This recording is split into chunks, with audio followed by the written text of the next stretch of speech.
Let us prepare ourselves and put your hand over your eyes. I open my eyes to see the spiritual truth today.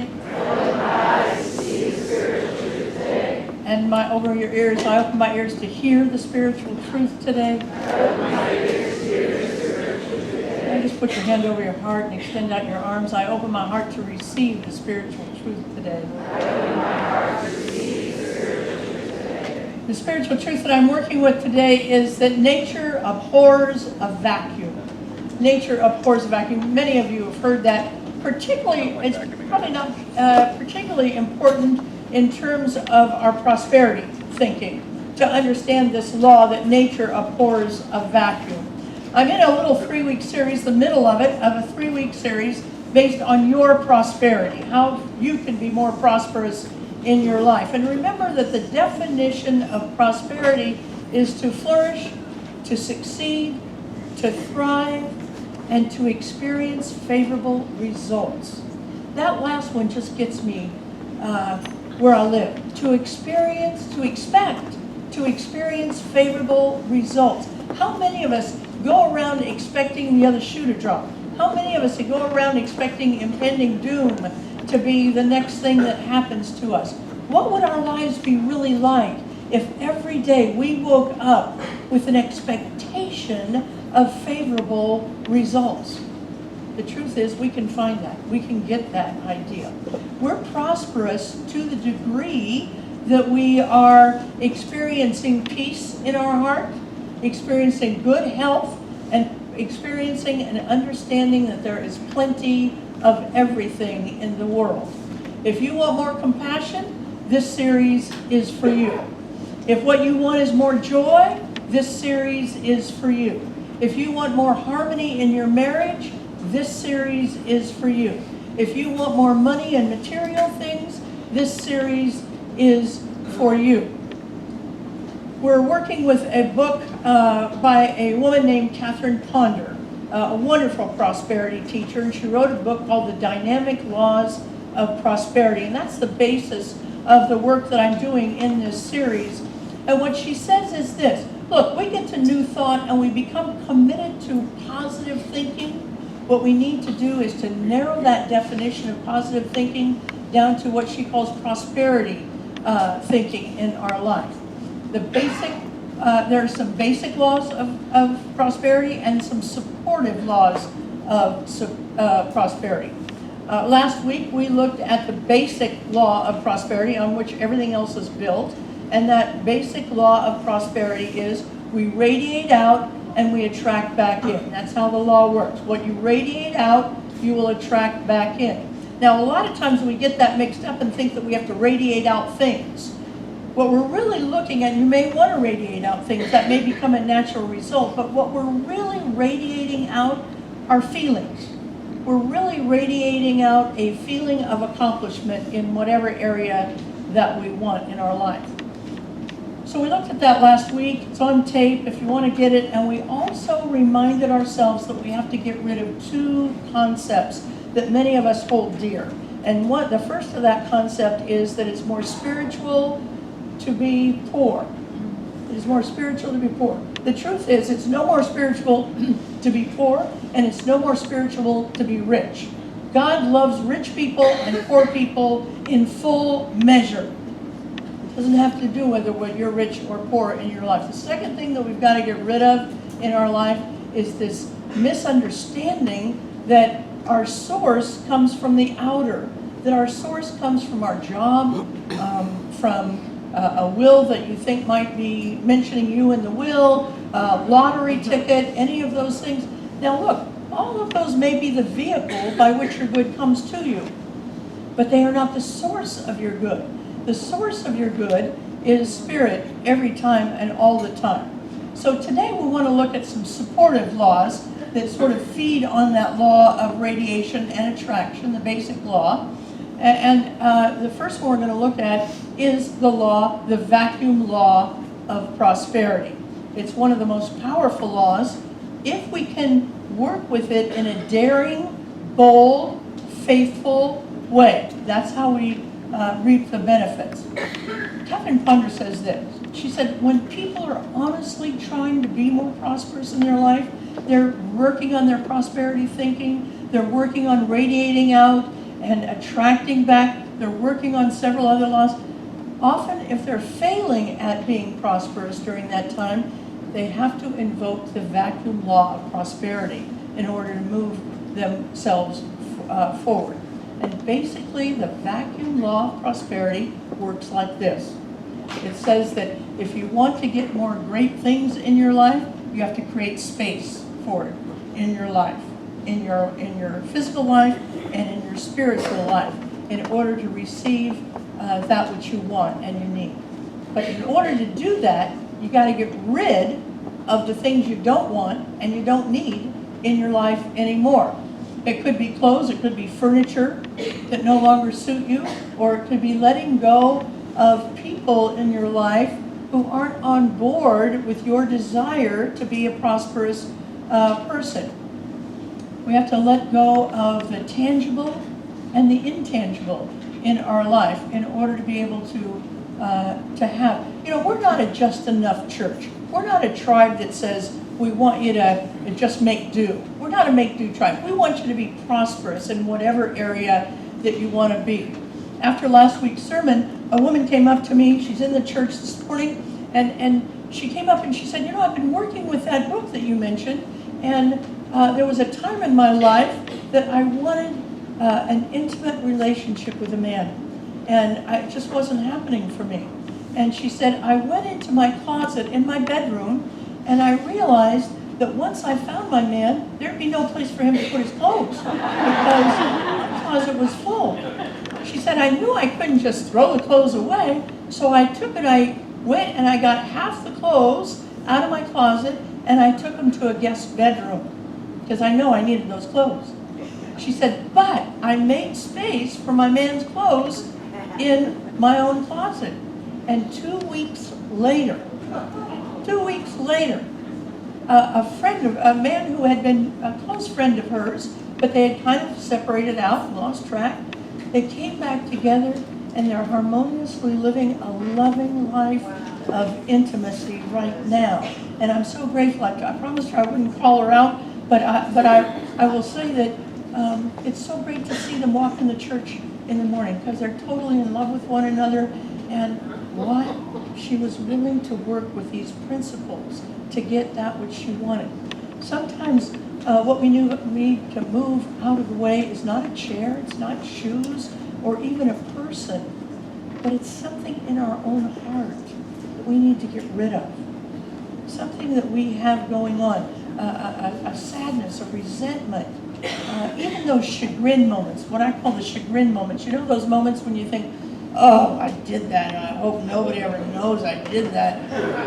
If you've got that stuff in your heart going on, bring it out.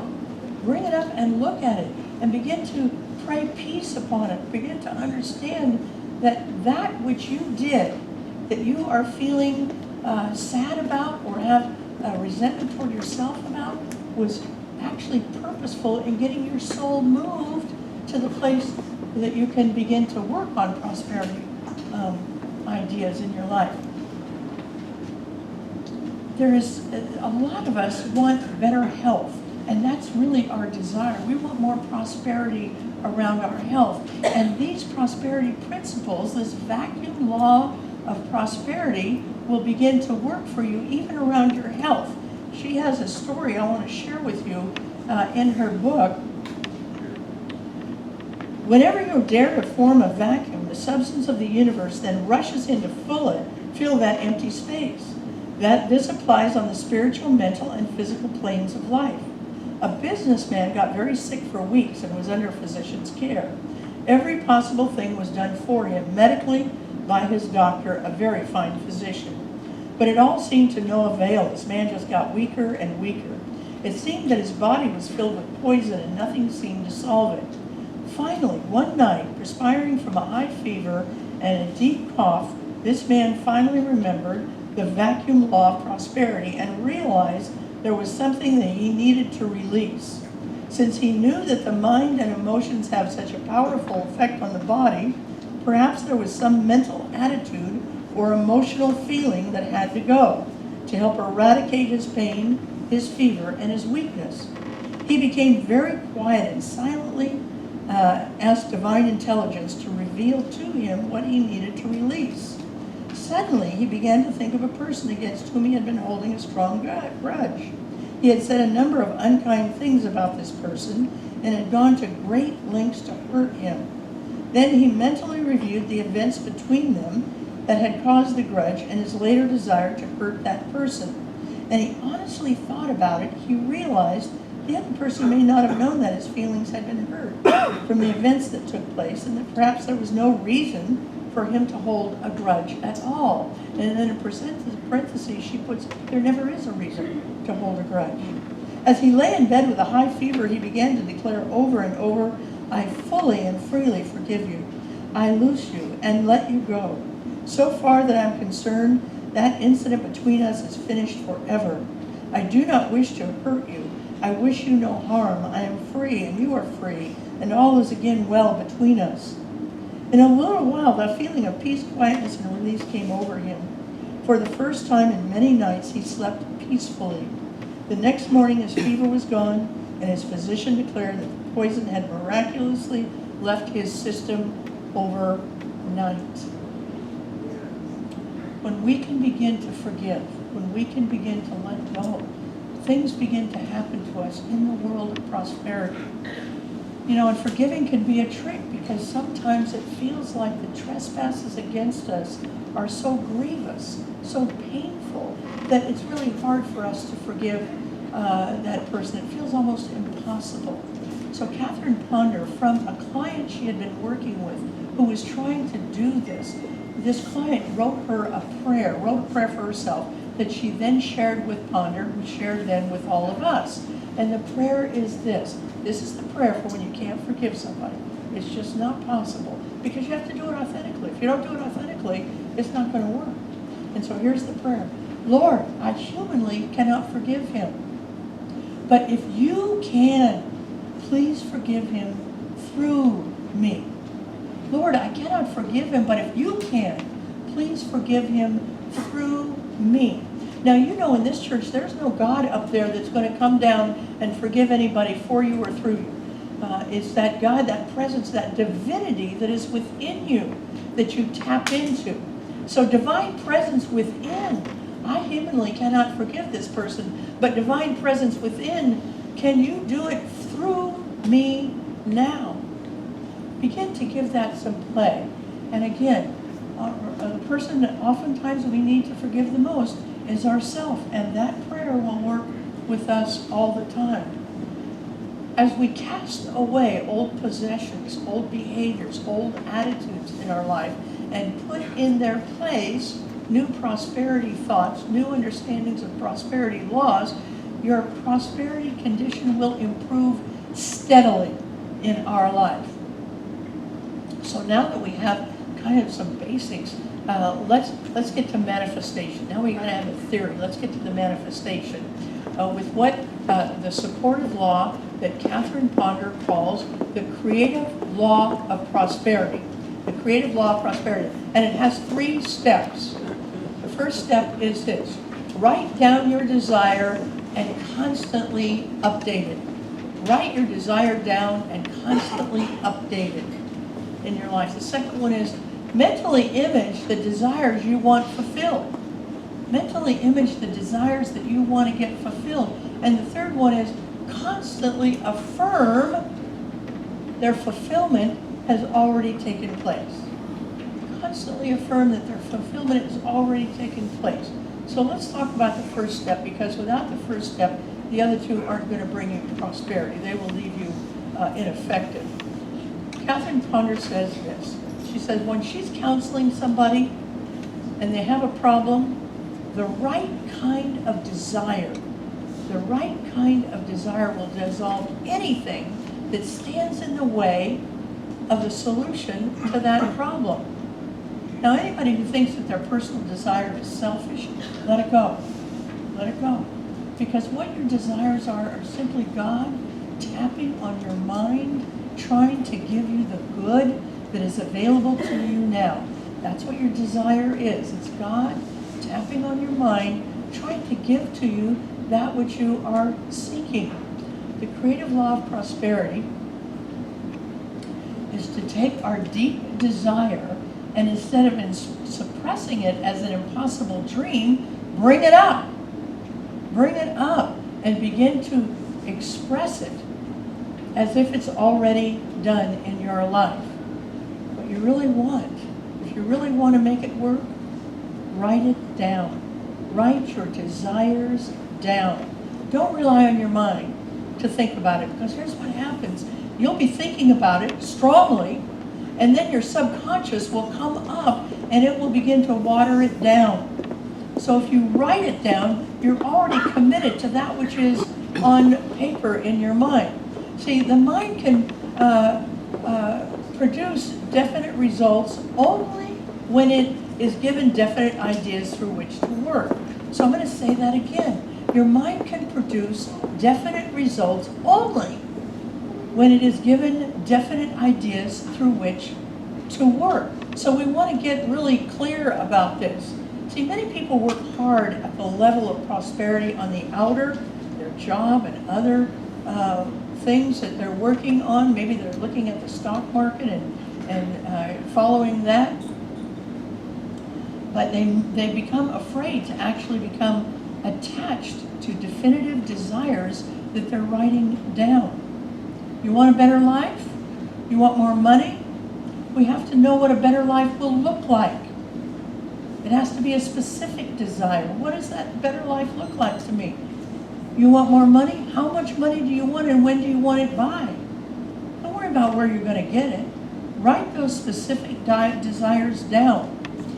Now look, if you're a person, I've met a couple of people who say, you know, I just don't know what I want. I can't think of my desires. I can't think of them. Here's what you want to do.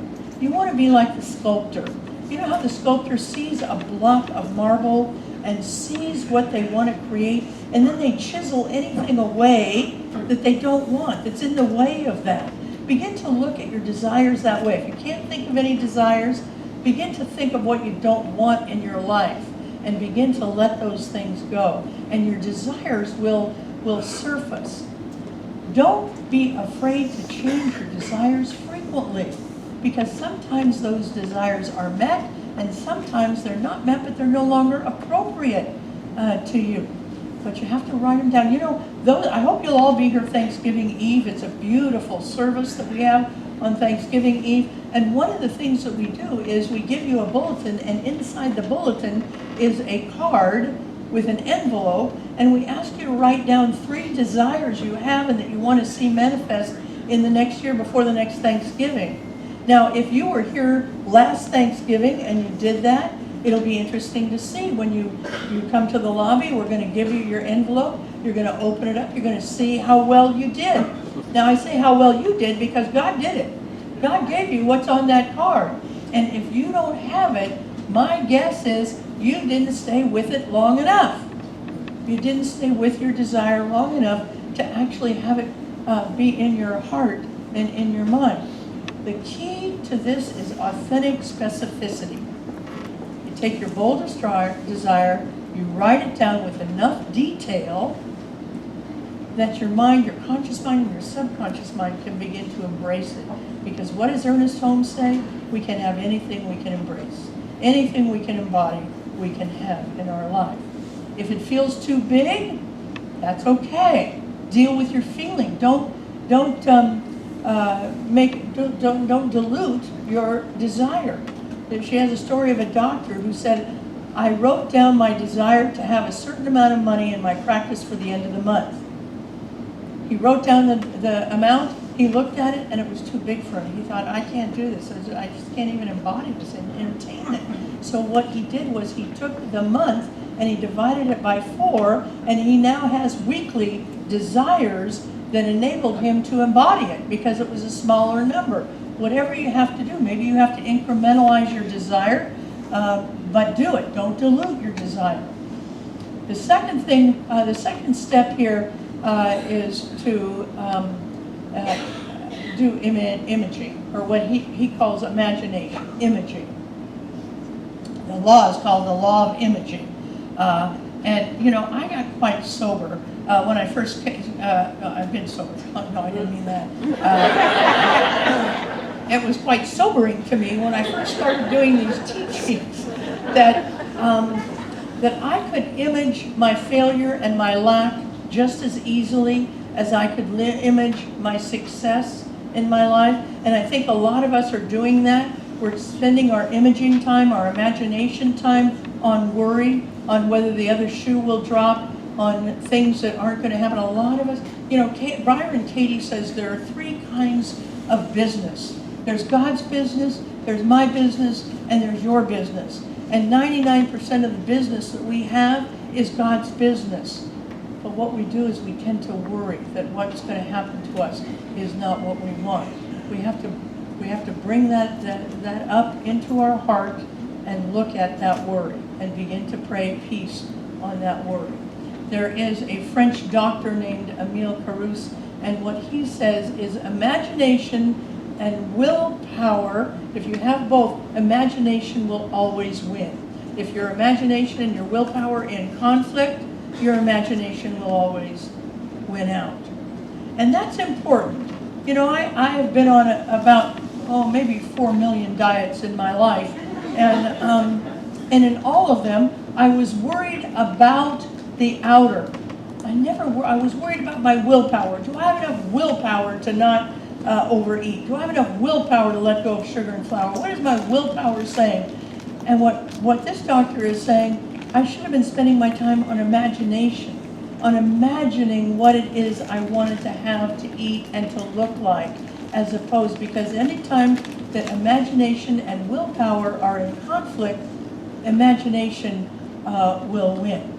So say you want more compassion, because that's what I'm working on my prosperity right now, is more compassion, by being less judgmental of other people in my life.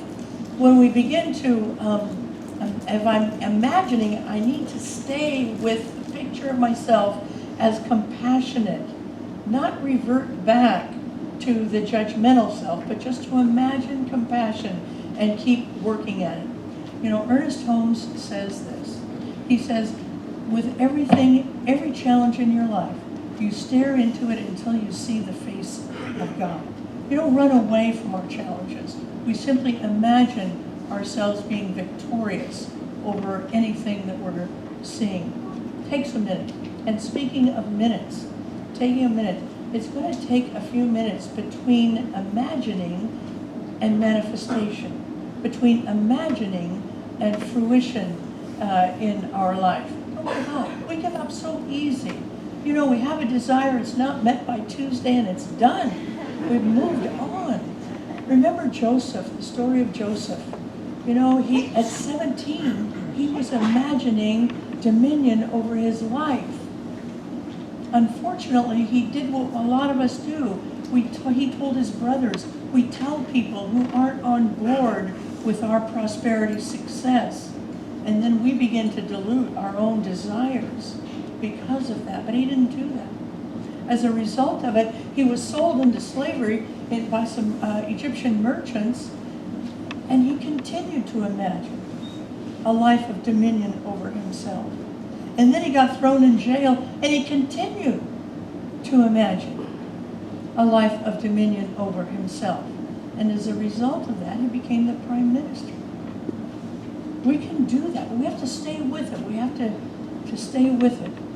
If you have family challenges in your life, you can use this powerful law to work with family challenges. See, a lot of people think prosperity, and especially you hear it in New Thought Church, and you think, oh, it's just money, money, money, money. It's not.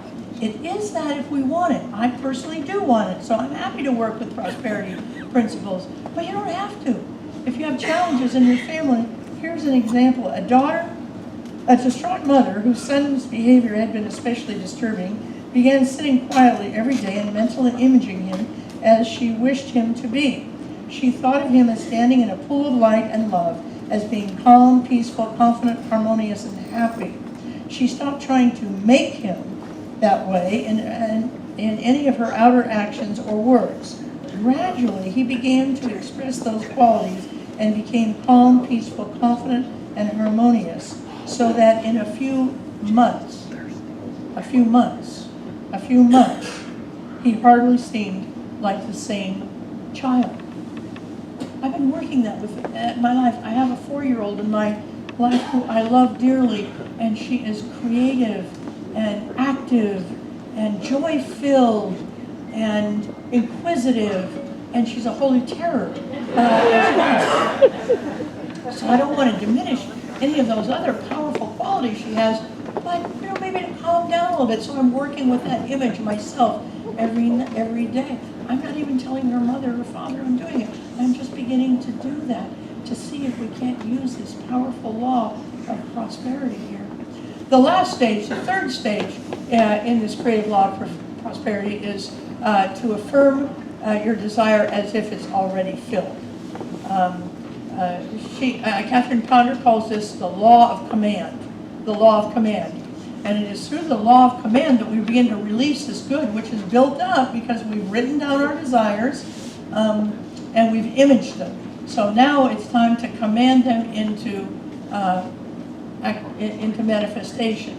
The word command simply means to have authority or control. Authority or control. We have authority over our word. We have control over our word. In Genesis, we learned that God created the world by the law of command. Let there be.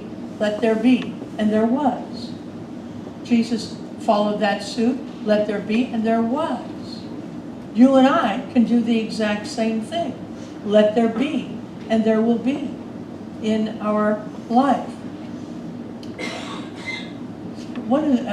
You can make your desire clearer by this law of command. We call it affirmations here in Science of Mind. That's what the word affirm simply means to make firm. That's all it means. And we're simply making firm our desires in our own mind. Now here's a hint. The hint is this. If you want your desire firm, first you write it down. We already talked about that.